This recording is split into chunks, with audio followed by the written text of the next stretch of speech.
Siang itu, awan mendung menggantung di atas kampung Gunung Batu. Angin bertiup pelan, membawa hawa dingin yang menusuk tulang. Di tengah tanah lapang dekat pemakaman umum kampung, beberapa warga berdiri mengelilingi sebuah liang lahat. Mereka baru saja selesai memakamkan Mbah Raji, seorang lelaki tua yang dikenal aneh dan tertutup selama hidupnya. Tak banyak yang datang ke pemakamannya, hanya ada keluarga dekat, beberapa tetangga, dan Pak RT. Warga lainnya seperti enggan ikut, bahkan ada yang terang-terangan berkata bahwa mereka tidak mau mendekat ke kuburan Mbah Raji. Gimana ya, dia itu selama hidupnya suka menyendiri. Dikit-dikit ngomong sendiri, kadang senyum-senyum kayak ngobrol sama orang gaib. Ngeri mas, bisik seorang ibu pada temannya yang berdiri tak jauh dari kuburan. Mereka membicarakan kabar-kabar yang selama ini beredar tentang Mbah Raji. Katanya, dulu ia seorang dukun, tapi bukan dukun biasa. Ia sering kedatangan tamu malam-malam. Lalu terdengar suara jeritan dari dalam rumahnya. Warga pernah melaporkannya, tapi polisi tidak menemukan bukti apa-apa kini. Setelah meninggal, banyak yang berharap gangguan aneh dari rumahnya juga akan beres. Tapi yang terjadi justru sebaliknya. Malam pertama setelah pemakaman, Kang Arif, penjaga makam yang rumahnya hanya berjarak sekitar 5 meter dari pemakaman, tidak bisa tidur. Ia merasa seperti diawasi. Angin malam terasa lebih dingin dari biasanya. Dan anehnya, suara jangkrik di sekitar kuburan tiba-tiba hilang. Sekitar pukul 2 dini hari, saat Kang Arif keluar sebentar untuk ke kamar mandi yang ada di luar rumah, ia mendengar suara lirih. Seperti seseorang memanggil, "Arif, Arif." Awalnya dia mengira itu cuma suara angin, tapi saat dia menoleh ke arah kuburan, matanya menangkap sesuatu yang bikin bulu kuduknya berdiri. Kuburan Mbah Raji, tanahnya cekung padahal tadi siang baru ditimbun ulang karena ambles setelah dimakamkan kemarin. Lah, kok bisa ambles lagi? Gumamnya pelan, tapi dia tak berani mendekat malam-malam begitu. Esok paginya, Kang Arif lapor ke Pak RT. Warga lalu gotong royong menimbun kembali kuburan itu. Tanahnya dipadatkan lebih keras. Bahkan sebagian warga ada yang menginjak-injaknya. Agar tidak turun lagi, tapi malamnya, hal aneh kembali terjadi. Seorang pemuda yang lewat di jalan kecil dekat makam, mengendarai motor. Tiba-tiba motornya mati mendadak tepat di depan pusara Mbah Raji. Dia mencoba menyalakan ulang mesinnya berkali-kali, tapi gagal. Saat dia turun untuk mengecek mesin, dia mendengar suara berat dari arah belakangnya. Refleks, pemuda itu menoleh, tapi tidak ada siapa-siapa. Jalanan sepi, hanya cahaya bulan yang menerobos dari celah pepohonan dan suara dedaunan yang bergesekan pelan. Tanpa pikir panjang, dia dorong motornya menjauh dari pemakaman sambil terus menoleh ke belakang. Keesokan paginya, cerita tentang kejadian itu tersebar. Warga mulai berbisik-bisik. Apalagi setelah beberapa anak kecil mengaku melihat kakek tua yang duduk di atas makam Mbah Raji. Tersenyum sambil melambai pelan. Dia manggil aku, "Bu." Katanya, "Suruh temenin." "Dia sendirian," ujar Reni, anak usia 5 tahun yang masih polos. Ibunya langsung panik dan melarang Reni main di sekitar pemakaman. Warga lainnya pun mulai cemas. Apalagi setelah Kang Arif mengaku mendengar suara bisikan hampir setiap malam. Sejak hari pemakaman, awalnya cuma suara lirih. Kayak ada yang napas di dekat kupingku, tapi makin lama makin jelas. Dia nyebut namaku, kadang nangis, kadang minta tolong. Suaranya berat, kayak orang lagi sekarat. Pak RT yang mendengar cerita itu mulai merasa khawatir. Ia mencoba menenangkan warga, mengatakan bahwa mungkin itu cuma efek dari perasaan takut yang dibesar-besarkan. "Tolong jangan sebar cerita macam-macam dulu ya, biar nggak bikin warga panik," kata Pak RT dalam rapat kecil di musola. Tapi ketegangan makin menjadi-jadi. Seorang ibu rumah tangga mengaku saat menyapu halaman rumahnya yang dekat dengan pagar makam. Ia melihat tanah kuburan Mbah Raji seolah bergerak-gerak, bukan karena hewan, tapi seperti ada yang menggerakkan dari dalam. Malam Jumat berikutnya, Kang Arif yang biasanya tidur setelah Isya, mendadak terbangun jam 2 dini hari. Kali ini ia mendengar suara lebih jelas, sangat dekat, seperti berasal dari dalam rumahnya sendiri. "Arif, tolong aku." Pelan, dalam, tapi menusuk. Kang Arif mengambil senter dan keluar rumah. Ia berjalan ke arah kuburan sambil menahan takut. Saat tiba di pusara Mbah Raji, matanya membelalak. Tanah kubur itu seperti sedang naik turun, bergerak lembut, seolah sedang bernafas. Pelipis Kang Arif basah oleh keringat dingin. Ia melangkah mundur. Tubuhnya gemetar. Tapi sebelum ia bisa berbalik dan lari, terdengar suara dari arah belakangnya. Suara bisikan yang sangat dekat. Seperti ada seseorang berdiri tepat di belakang telinganya. "Kamu bisa dengar aku?" Kang Arif refleks menoleh. Tapi tidak ada siapa-siapa. Tidak ada bayangan.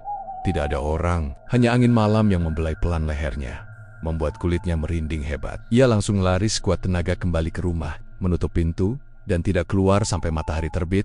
Besoknya, Kang Arif demam tinggi, tubuhnya menggigil, dan saat tidur ia menggigau. Istrinya berkata bahwa suaminya terus-menerus berkata, lubangnya belum ditutup, dia belum pergi. Warga pun mulai benar-benar resah. Mereka berkumpul dan memutuskan untuk mengadakan doa bersama di makam. Tapi bahkan saat berkumpul rame-rame, mereka tetap merasakan hawa dingin yang aneh dari arah kuburan Mbah Raji, dan lubang kecil di atas pusaranya tetap menganga. Tak peduli berapa kali ditimbun, ditutup dan diratakan, seolah ada sesuatu dari bawah. Setelah Kang Arif jatuh sakit, warga kampung Gunung Batu mulai benar-benar percaya bahwa ada sesuatu yang tidak beres dengan makam Mbah Raji. Setiap malam, selalu ada cerita baru dari warga yang tinggal dekat pemakaman. Suara-suara aneh, tanah yang bergerak, bau busuk yang tiba-tiba muncul. Bahkan ada yang mengaku melihat sosok bayangan berdiri di pinggir kuburan sambil menunduk Bu Neneng, yang rumahnya hanya sepelemparan batu dari makam, menceritakan hal yang membuat bulu kuduk warga berdiri. Malam itu saya baru balik dari dapur sekitar jam 1:30. Tiba-tiba saya dengar suara kaki nyeret-nyeret di halaman. Saya ngintip dari jendela, dan saya lihat ada orang tua pakai kain kafan jalan pelan ke arah pagar makam. Tapi yang bikin saya kaget, badannya miring, kayak nggak punya tulang. Cerita itu cepat menyebar, apalagi setelah dua anak kecil mengalami hal yang serupa. Mimpi buruk yang sama persis, mereka bilang dalam mimpinya. Mereka jatuh ke dalam lubang gelap yang dalam, dingin, dan basah. Di dasar lubang, ada suara laki-laki tua yang menangis dan memanggil-manggil nama mereka. Aku kedinginan, sendirian, tolongin aku. Anak-anak itu menangis histeris setiap kali terbangun dan menolak tidur malam hari. Orang tua mereka pun mulai takut dan menyarankan agar kampung mengadakan pengajian besar atau memanggil orang pintar. Pak RT akhirnya setuju untuk menghubungi Ustadz Mulyadi, seorang ustaz dari kampung sebelah yang dikenal sering membantu menyelesaikan kasus gaib. Saat beliau datang, suasana kampung sudah sangat mencekam. Warga saling curiga, saling menyalahkan, dan banyak yang memilih tidur di rumah saudara daripada tinggal dekat makam. Begitu tiba, Ustadz Mulyadi langsung meminta izin untuk mendatangi kuburan Mbah Raji seorang diri. Ia membawa sebotol air doa, tasbih, dan kitab kecil. Selama hampir 1 jam beliau duduk bersila di depan kuburan itu, membaca pelen-pelen dengan mata tertutup. Warga yang menunggu dari kejauhan melihat beliau sempat beberapa kali memegang tanah pusara, dan sempat menapok-nepok tanah itu seperti sedang menenangkan sesuatu. Begitu kembali ke rumah Pak RT, wajah beliau tampak serius. Ini makam, nggak biasa Pak RT, ucapnya dengan nada berat. Tanah ini menolak menutup karena ada yang belum selesai. Arwahnya belum tenang, ada dendam, atau mungkin ada sesuatu yang dia sembunyikan waktu masih hidup. Warga yang hadir langsung ribut, masing-masing berbisik-bisik. Apalagi setelah Ustadz Mulyadi menyebut bahwa arwah Mbah Raji belum diterima. Kalau orang meninggal dalam keadaan membawa kebencian, ilmu hitam, atau pernah menyakiti orang lain dengan cara yang tidak bisa dimaafkan, jiwanya bisa tersesat. Dan kalau sampai ia mencoba menghubungi yang hidup, itu tandanya dia sedang mencari jalan untuk kembali. Kata-kata Ustadz Mulyadi seperti palu godam yang memecah suasana. Warga mulai mengingat masa lalu Mbah Raji. Beberapa tahun lalu, Eda, seorang pemuda bernama Yayan, yang ditemukan tewas mengenaskan di hutan dekat rumah Mbah Raji. Tubuhnya dipenuhi luka-luka seperti dicakar binatang buas, dan matanya terbuka lebar seolah melihat hal mengerikan. Sebelum menghembuskan napas terakhir, saat itu, warga mencurigai Mbah Raji. Karena seminggu sebelum kejadian, Yayan pernah mengaku pada temannya bahwa dia mau ngebongkar praktik gelap Mbah Raji. Gue yakin dia masih main ilmu hitam. Ada suara-suara aneh dari rumahnya tiap malam. Begitu kata Yayan waktu itu. Tapi karena tak ada bukti, dan keluarga Yayan juga tidak mau memperpanjang kasusnya, kejadian itu berlalu begitu saja. Kini, setelah semua kejadian menyeramkan ini, warga mulai mengaitkannya kembali. Kebetulan banget ya, makam dia nggak bisa nutup. Terus banyak suara bisikan minta tolong, anak-anak mimpi jatuh ke lubang. Apa jangan-jangan itu arwah Yayan? Celetuk seorang warga. Yang paling mengguncang adalah ketika ibu Yayan, yang sudah lama tidak keluar rumah, tiba-tiba datang ke pengajian malam itu. Dengan tubuh yang sudah renta dan suara gemetar, ia berkata, "Anak saya diambil, buat tumbal." Tapi waktu itu nggak ada yang mau dengerin saya. Dia, si Raji itu, pakai anak saya buat kuatkan ilmunya. Ustaz menunduk lalu berkata, "Kalau memang begitu, berarti bukan cuma arwah Mbah Raji yang terikat di sini, tapi juga arwah Yayan. Dan kalau ini tidak diselesaikan, mereka bisa menarik orang-orang lain. Warga terdiam. Malam itu diputuskan untuk diadakan doa besar di pemakaman untuk menenangkan kedua arwah. Tapi kejadian mengerikan justru terjadi. Saat pengajian berlangsung, baru beberapa ayat dibaca, tiba-tiba angin kencang bertiup dari arah kuburan. Lampu petromak padam mendadak, dan suara tangisan terdengar dari dalam tanah. Bukan satu, tapi dua suara. Yang satu berat dan serak. Satunya lagi seperti suara anak muda menangis torsedu-sidu. Beberapa warga yang duduk paling dekat langsung bangkit, wajah pucat. Salah satu dari mereka bahkan pingsan. Bau busuk mendadak muncul dari arah kuburan, seperti bangkai yang membusuk bertahun-tahun. Lalu, tanah di atas makam Mbah Raji mulai retak. Retakan itu membentuk celah kecil, dan dari dalamnya muncul asap tipis berwarna abu-abu. Pak RT yang berdiri paling depan langsung membaca takbir, tapi suaranya bergetar. Ustadz Mulyadi tetap tenang, lalu membaca ayat-ayat ruqyah dengan suara lantang.